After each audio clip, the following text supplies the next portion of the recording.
Ladies and gentlemen, welcome back. My name is Simon Howard. I'll be your host for Event Tech Live. If you are just joining us, a very warm welcome. But if you've been here all day or indeed all week, welcome back to you. Just having a look at the chat, which we do actively encourage you to take part in throughout these sessions. Ask any questions you've got. We have got Rachel in there. She's got FOMO about tomorrow and Thursday's live Event Tech Live days. Yes, we're actually going to be live in London. There is still time. If you want to join us, get down there, interact, reconnect with the Event Tech Live community. It'd be fantastic to see you there. Just head over to eventtechlive.com now. Make sure you get registration on there and you can see all the COVID guidelines. If you can't make it, it'll be unbelievable to see you actually in person. If you can't make it though, don't worry, we'll be streaming out all the sessions from the day. You can choose which streams you want to follow, and I'll be going behind the scenes, meeting the exhibitors, meeting the presenters,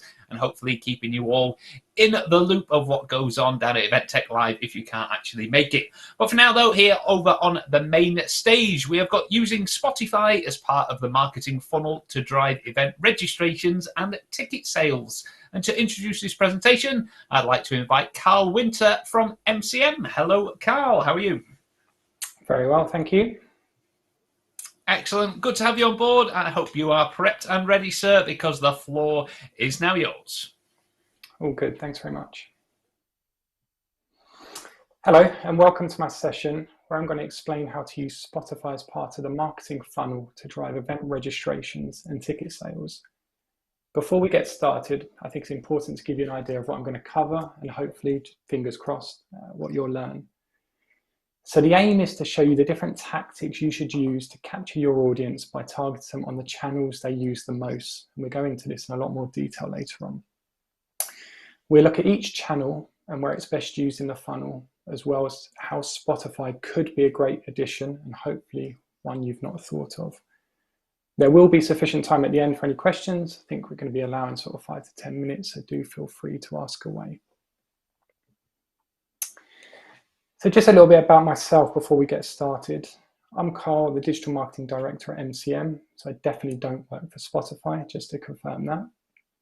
I've been working with clients for almost 10 years now in devising and executing digital marketing strategies that deliver, no matter what the budget. This spans multiple different channels, audiences, and sectors, but with significant experience in the event sector, especially over the last sort of 4 to 5 years. MCM, the agency I work for, is a customer acquisition agency who go further to reach your customers with strategy-led PPC and social campaigns. In other words, we focus on delivering new customers, or in this case, attendees. As partners, we help brands like yours elevate their performance for a combination of data, technology, and teamwork, whilst harnessing the channels seen here. So as you can see, from Facebook to Spotify and TikTok, we've got experience across them all. And if you do have any questions at the end, it doesn't have to specifically be about Spotify, please do ask away. So that's the intros out of the way. And now we need to get onto the marketing funnel, which is where the magic happens. One of the biggest questions we get asked as an agency is, how do we engage our audience from the point of inception to the point of registration and everything in between? And that's exactly where the funnel comes into play.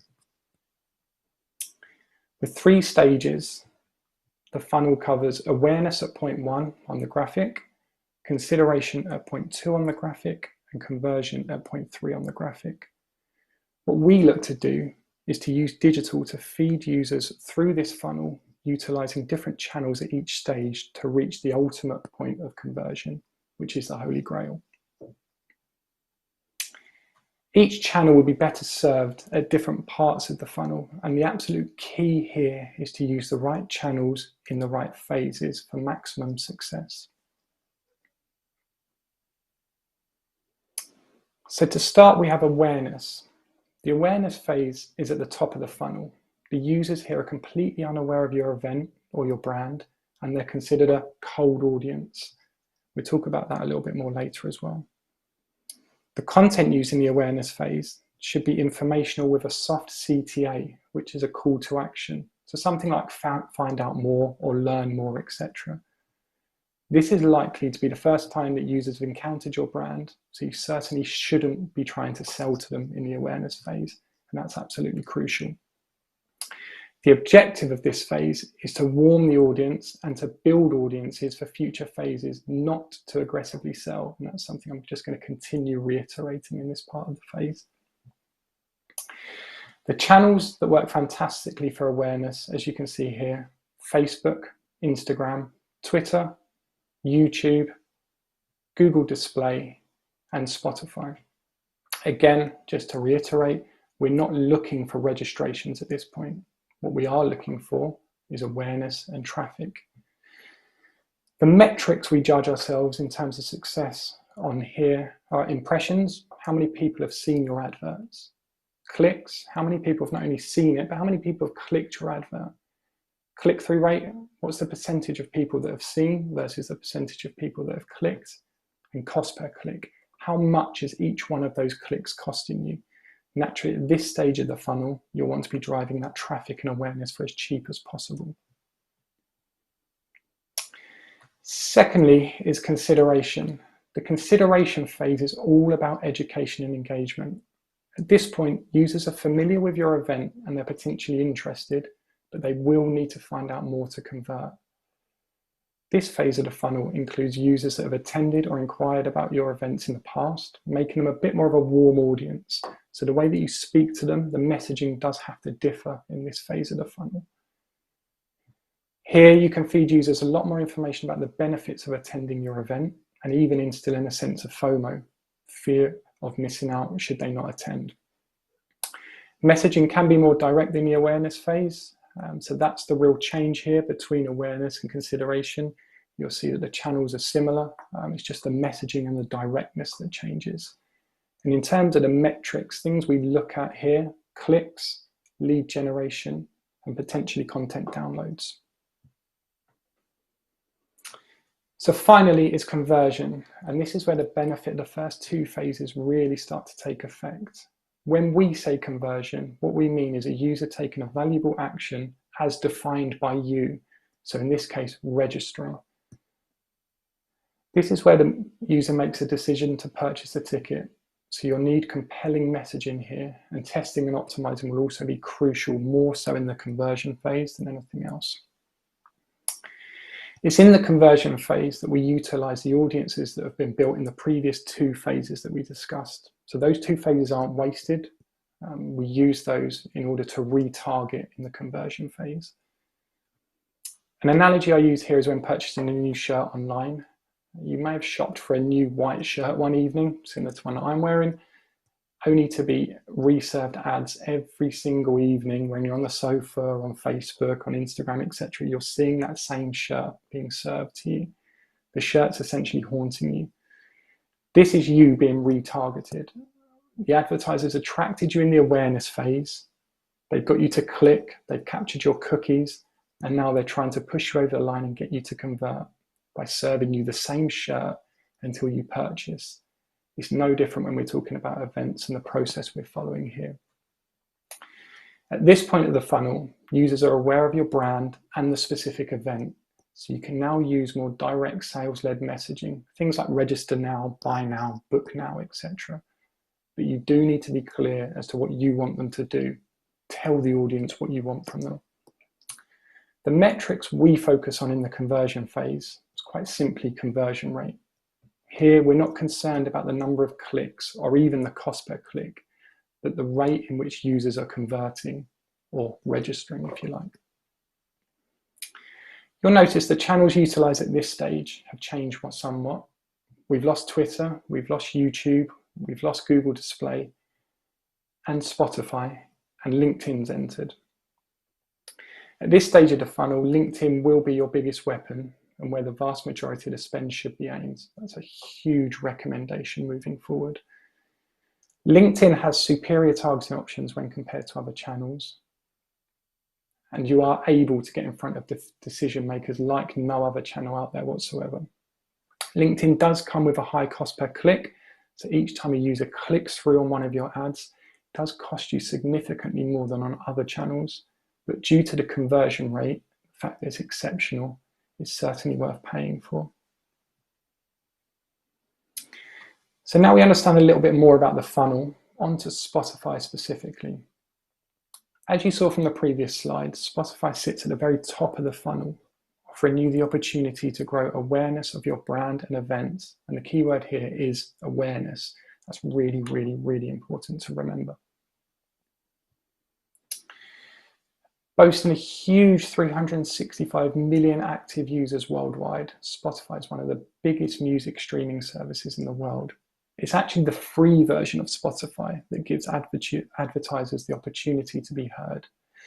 And there's over 200 million active users of these accounts. So as you can see, the potential is huge. So why Spotify? Just going to watch a quick 30-second video just to give you a little bit of background.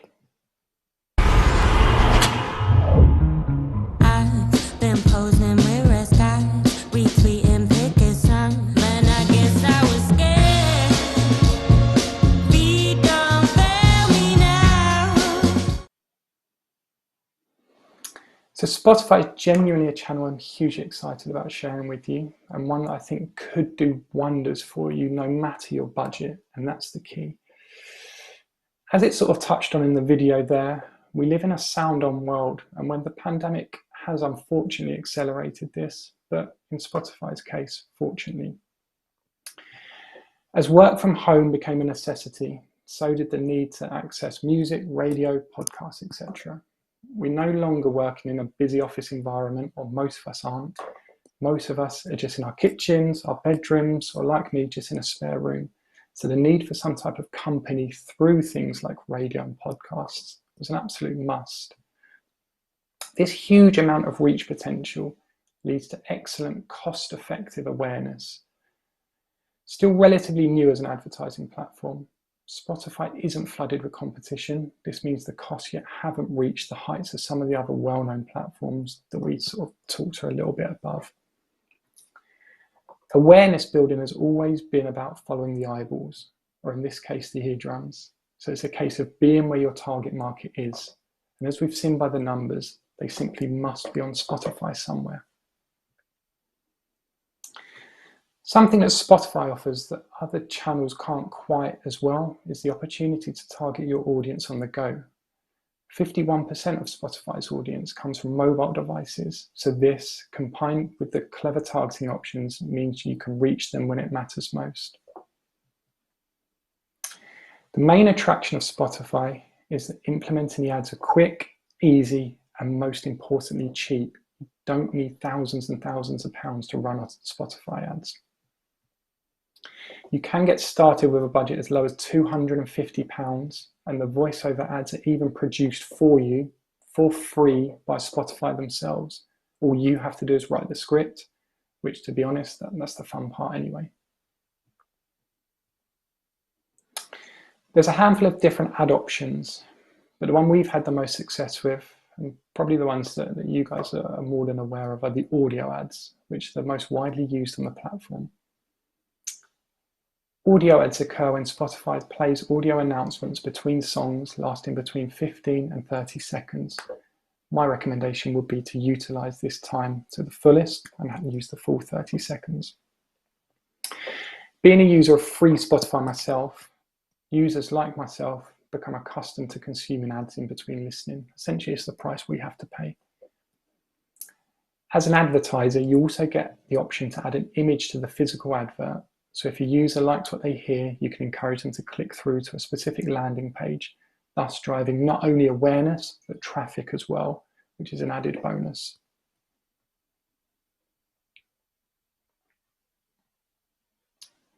Once you've got your ad, you can then begin by specifying the types of music in which your ads connect, focusing on the kinds of music listened to by your target audience. But we go into a bit more detail around this later on as well. Then there's also video ads, which were launched in 2020. Similar to audio ads, you can buy advertising spots between songs, but in this case, you show a full screen video instead of a static image. Depending on your brand and what assets you already have available, video works better for some than others. It is a great way of adding a visual element to the campaign, but like I said above, If you don't already have that video content, you may not want to go to the lengths of investing in video producing, editing, etc. So the audio ads may be a better route for you. And finally, there's display ads. Display ads are very similar to the display ads you see on other sites, which are often delivered by Google. That shirt I was talking about previously, you maybe reserve that shirt on Google via image ads, and they're run through the display network. On Spotify, they're displayed for 30 seconds and usually at the very top of the Spotify browser.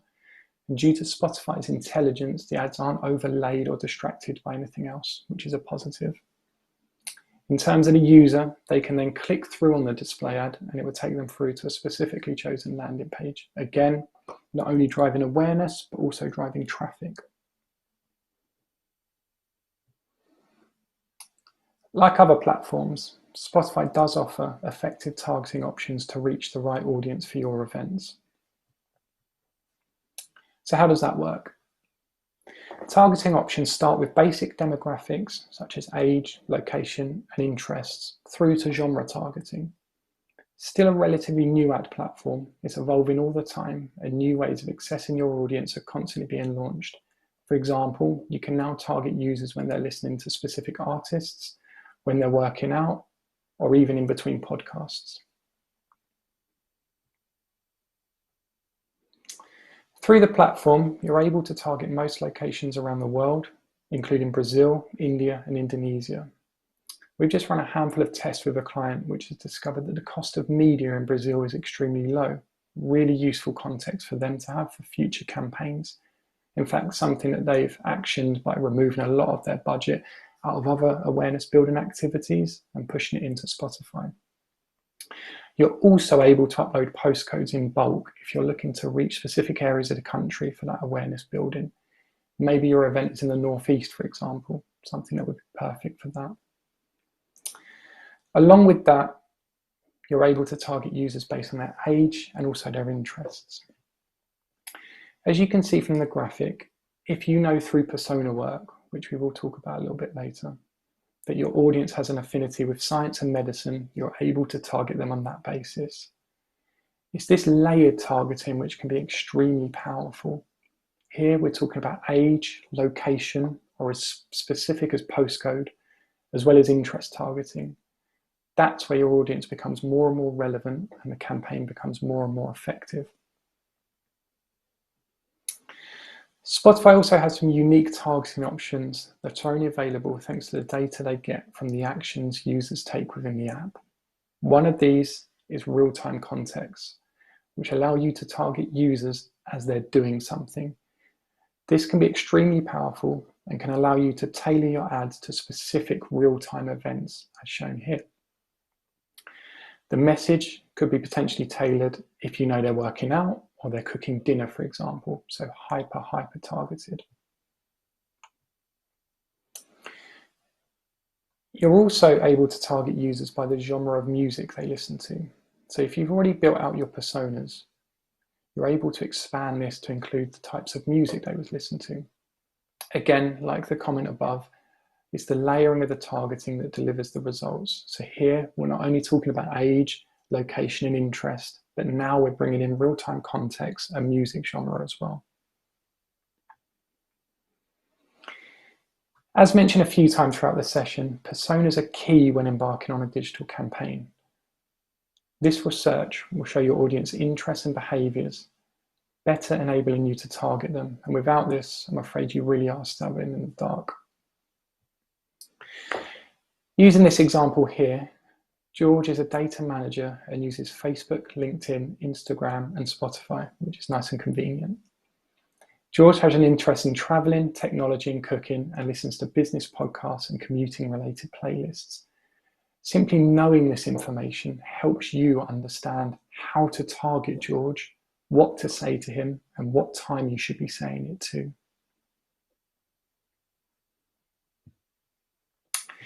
So now you're armed with some knowledge around the marketing funnel and how Spotify could potentially be used to generate awareness.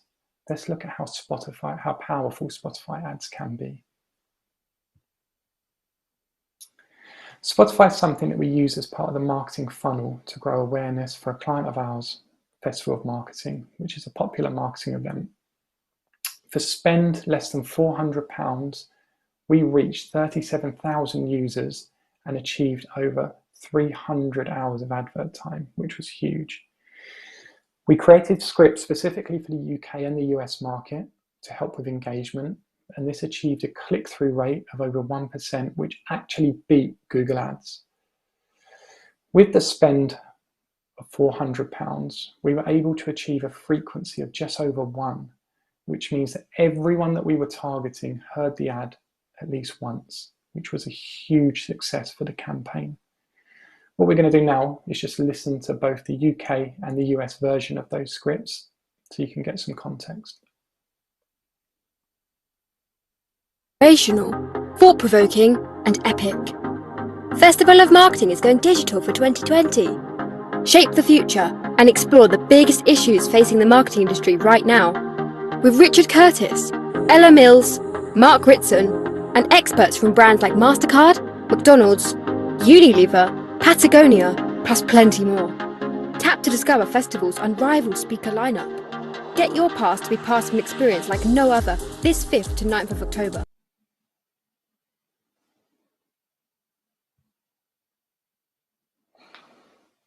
Thank you for your time. Are there any questions?